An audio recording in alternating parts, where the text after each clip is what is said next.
trade your skins and get your $5 bonus on skinsjar.com.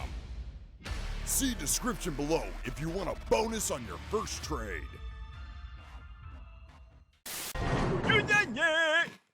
Production.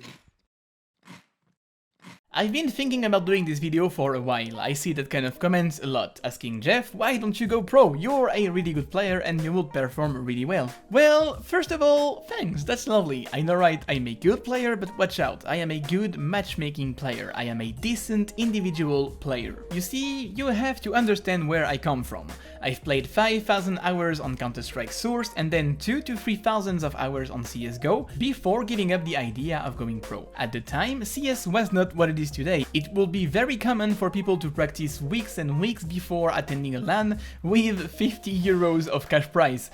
The idea of pro players wasn't there yet. But I kept going through years of team practice and individual training. For almost 1 year, you will find me playing 2 hours of daily deathmatch and then I would jump into team practices. I was really motivated at that time. And there's also the fact that I dropped out of school at that time, so I didn't really have much to do of my days, so maybe that played a role? So why it didn't work? Well, there's a couple of reasons. At the time, I wasn't as good as I could be now, and it also relies on finding teammates, building something stable with people that are just as good, as motivated, and as available as you.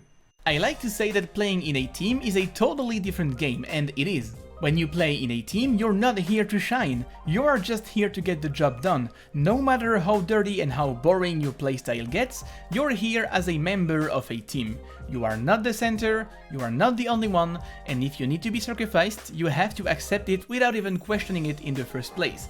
It's a whole different mindset in the way you are approaching the game. With a lot of pressure on your shoulders as well, especially now because players are building a fanbase.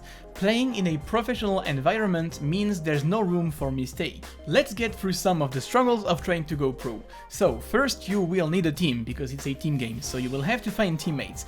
But not just anyone, you need people with characters that fits together. They have to be available, motivated, and they all have to be good individual players in the first place. They must have the knowledge of the maps, smokes, flashes, rotations, and they also need to play along in game. Their roles have to fit, because you can't have 3 main snipers in the same team. Do you have someone comfortable with being the entry fragger? And who's gonna lead in game? And can everyone communicate correctly? And aren't they raging too much? And mostly, is everyone willing to put time and effort into improving as a team? You also have to conceal the ego of the players with their roles, and that's already a lot of struggle here. But alright, let's say you have your teammates, you've been playing for weeks together.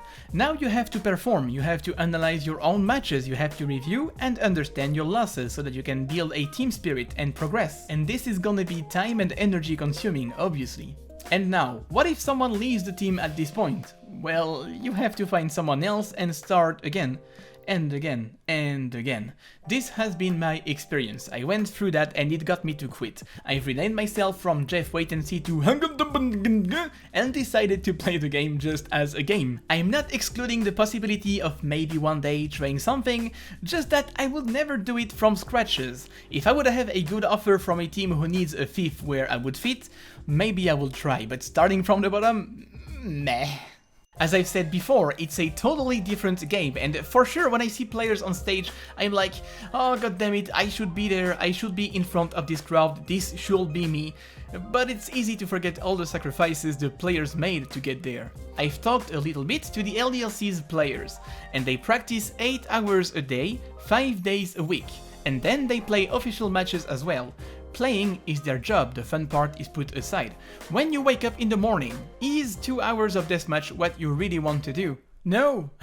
Well, joke's on you, mate, that's your job, you have no choice. They also have to travel a lot, which makes relationships complicated, and God knows how many nights they spent away from their loved ones. There's not just the good sides as being famous and recognized, there's also a lot of stuff that you don't see in the background or that we don't realize as spectators. And even then, what happens if after all the sacrifices and investment you've made, you don't succeed? How will you react? That was pretty deep, but it's a reality and I'm a really down-to-earth guy. What I have today is just amazing. I receive support and love from people I've never met. I've made this my job and I get to do stuff that will be seen by thousands of people. My reach is beyond my understanding and frankly, I still don't fully realize what happened to me in the last year. I'm only and only now starting to get a grasp and realize a little bit of all the opportunities that are coming and will come. Would I jeopardize this in an attempt to go pro? No. But would I try a one-time thing as an opportunity? Well, yes, but it would be very specific and I would use this as an experience for further videos. I wanna push this HOUNGOUNGAGNE thing as far as possible, and if you bear with me, we will evolve into, well, I don't know what yet. I just know that I will do my best to always bring something more to the table than just empty videos. Next time you see a pro player failing, remember that no matter what you will say, no one will judge him harder than himself. I love you and AP and no, get right, it's all gonna be okay. Anyway, I don't want to bring the mood down, so I will leave you guys on this note. Thank you very much for watching and I will see you in the next video.